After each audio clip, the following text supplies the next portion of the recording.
Cannibalism, an everyday practice. Cannibalism, the act of humans consuming the flesh of other humans, has long been a subject shrouded in mystery, horror, and intrigue.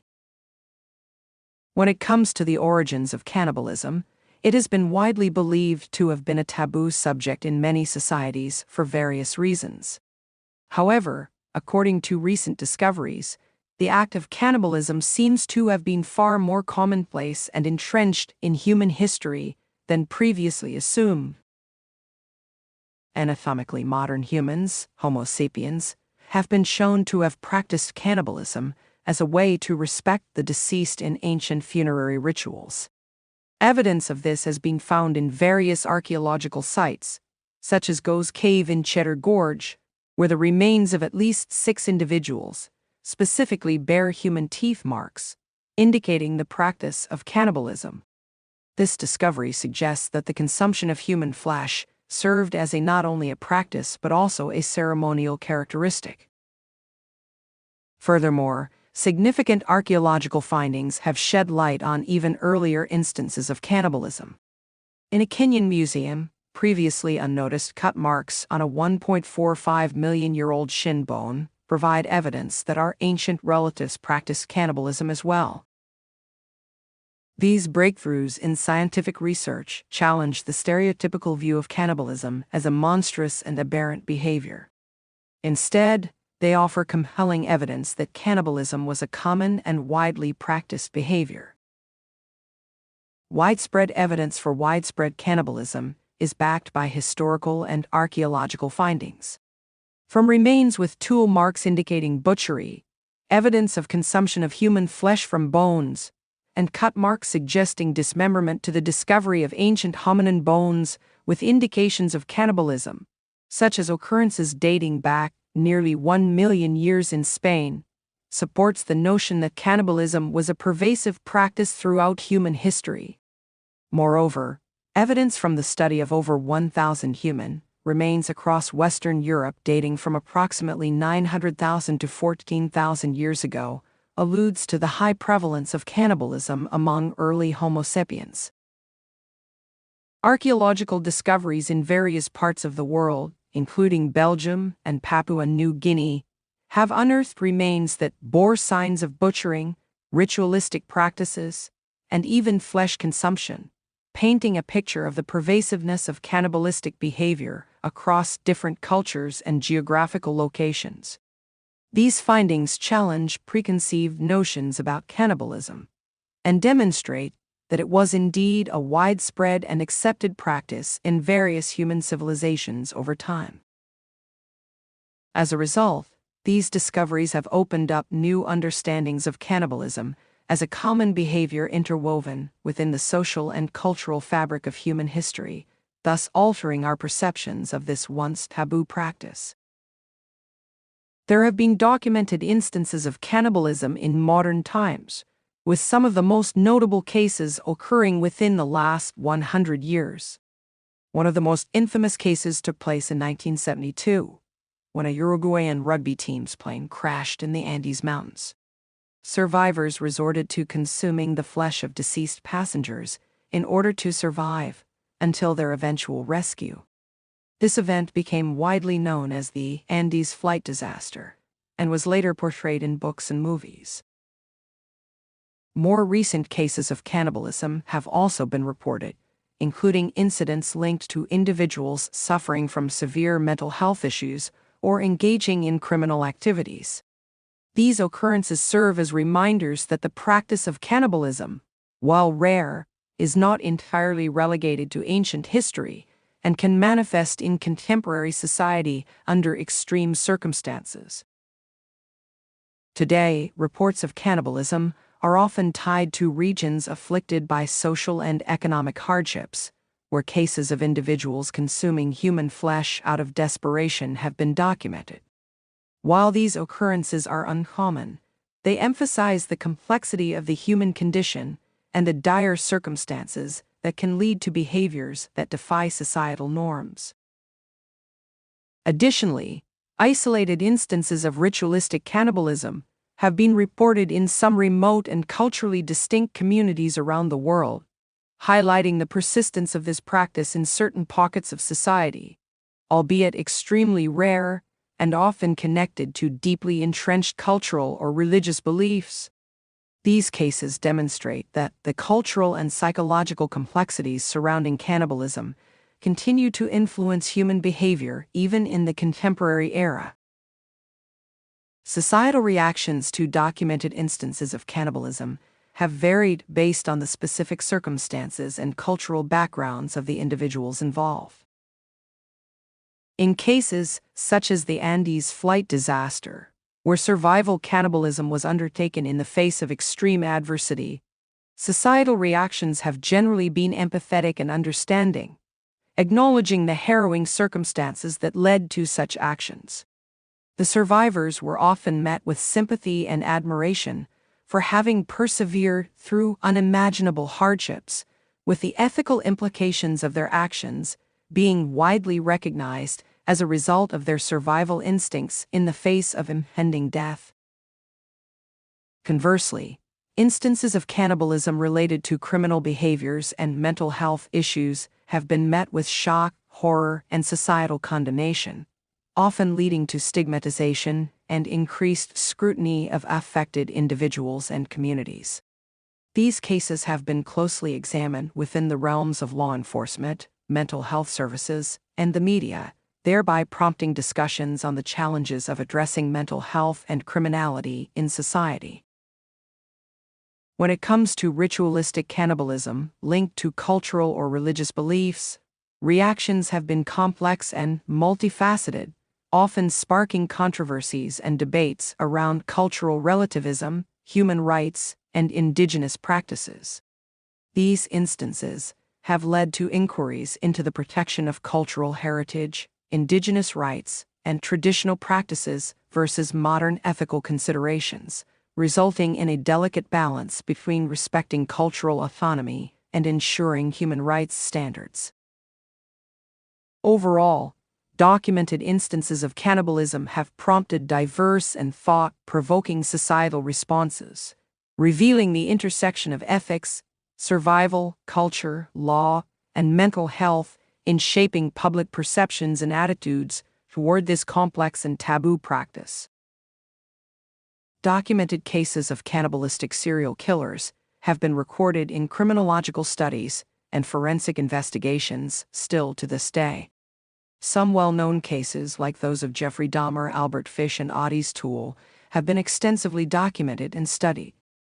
Based on available research, there are approximately 5 documented cases of cannibalistic serial killers.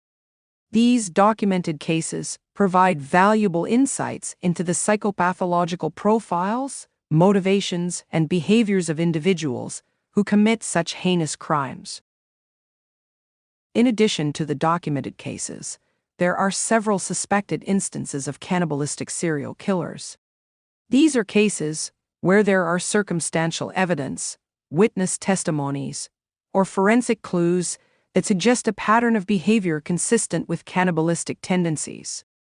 While the exact number of suspected cases may vary, it is estimated that there are a few additional suspected instances of cannibalistic serial killers within criminological records and historical accounts.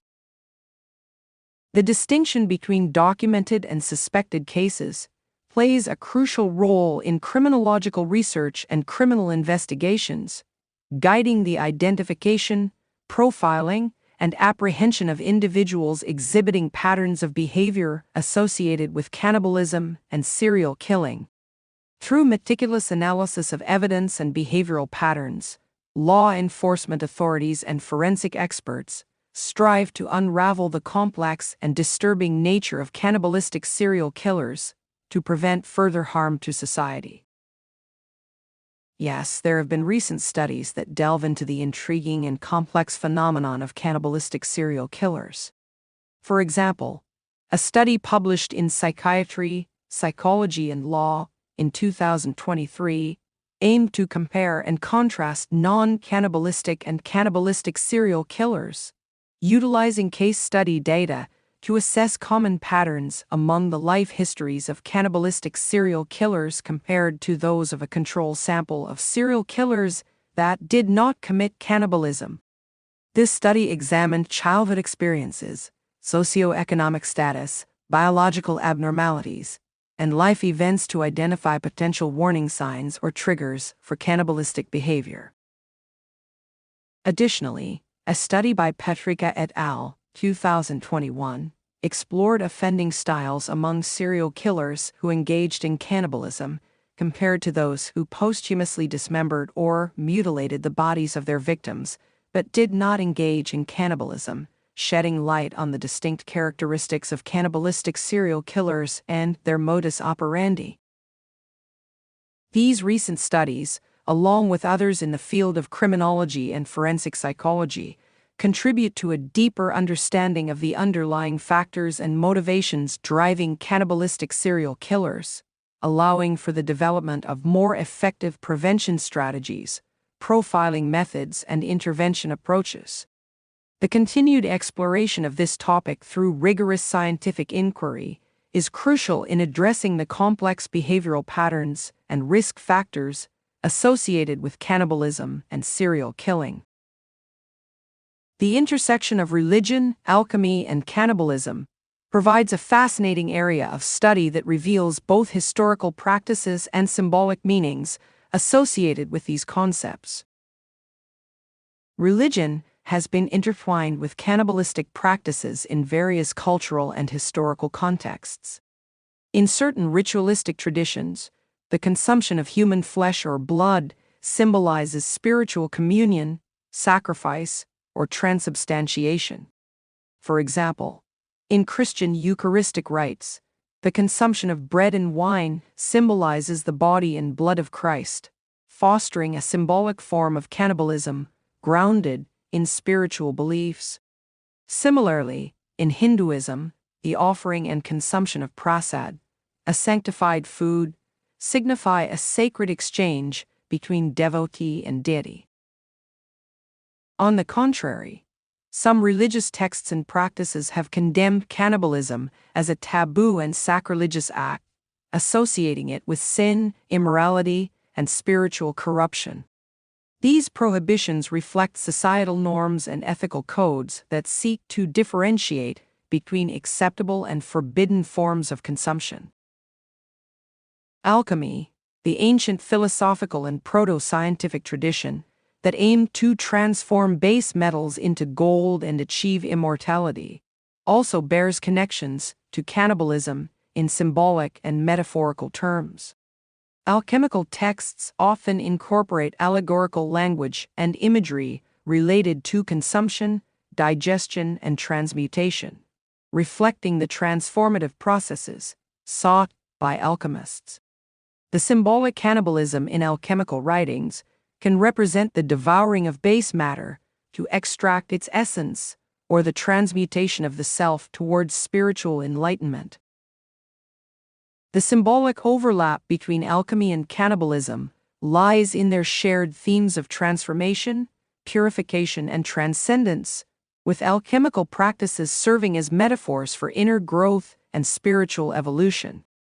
By exploring these interconnected themes, scholars and practitioners can glean insights into the symbolic connections between consumption, transformation, and the quest for spiritual enlightenment in both alchemy and cannibalism. Cannibalism has been intertwined with religious practices in various cultures throughout history. Some historical practices involving cannibalism in religion include funerary rituals. In certain societies, cannibalistic practices were tied to funerary rituals and ancestor veneration. Consuming the flesh of the deceased was seen as a way to absorb their spiritual essence and honor their memory. For example, the four people of Papua New Guinea practiced endocannibalism, where the consumption of the dead was believed to prevent the bodies from being violated by malevolent spirits and to maintain a connection with the departed. Ritual sacrifice. Cannibalism was associated with ritual sacrifice in some ancient religious traditions. Following human sacrifices, particularly in Mesoamerican cultures such as the Aztecs. The bodies of sacrificial victims were consumed as part of religious offerings. This act was believed to appease the gods and ensure the sustainability of life, fertility, and abundance. Several other religions and spiritual traditions use symbolism related to spiritual communion that can be metaphorically linked to ideas of cannibalism. Christianity, Protestant denominations. While not all Protestant denominations subscribe to the doctrine of transubstantiation, many still view the Eucharist or communion as a symbolic act of remembrance and spiritual communion with Christ. The bread and wine are often seen as representations or symbols of Christ's body and blood, highlighting a spiritual connection with Jesus and fellow worshippers. Sacred food rituals in Hinduism. In Hindu religious practice, the offering and consumption of prasad, sacred food blessed by deities, represent a spiritual connection between devotees and the divine. By eating prasad, worshippers partake in spiritual communion and receive divine blessings, emphasizing a symbolic form of nourishment for the soul. Transubstantiation metaphorically relates to cannibalism by highlighting the symbolic nature of the Eucharist. In the Catholic doctrine of transubstantiation, the bread and wine used in the sacrament are believed to undergo a mystical change in substance, becoming the actual body and blood of Christ while retaining their outward appearance. Metaphorically, this transformation can be seen as a symbolic representation of consuming Christ's essence, teachings, and sacrifice, rather than a literal act of cannibalism. The emphasis is on spiritual nourishment and unity with Christ, rather than physical consumption of human flesh and blood. In addition to the Eucharist, various acts in different religions symbolize spiritual communion and unity. Communal meals. Sharing food or communal meals is a widespread practice across many religions, signifying unity, fellowship, and spiritual bond within a community of believers. Water rituals. Rituals involving water, such as baptism in Christianity or ablution in Islam, symbolize purification, rebirth, and spiritual cleansing, leading to a deeper connection with the divine. Chanting and prayer. Recitation of sacred texts, mantras, or prayers is a form of spiritual communion that allows individuals to connect with the divine, seek guidance, and express devotion, fostering a sense of unity and closeness with the divine realm.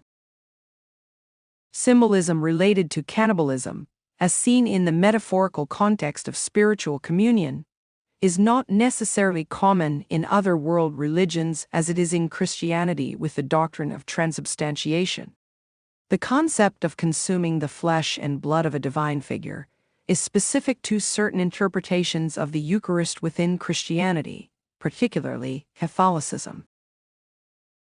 While there may be other symbolic rituals or practices in various religions that involve consumption or the idea of spiritual nourishment, the specific parallel of consuming flesh and blood as a metaphor for spiritual communion is not a widespread motif across different religious traditions. Each religious tradition has its unique symbols, rituals, and expressions of spiritual connection that reflect its particular beliefs, teachings, and cultural context. It's important to recognize and respect the diversity of religious symbolism and practices, understanding that different traditions have their own nuanced ways of expressing and fostering spiritual communion, unity, and connection with the divine or with fellow believers.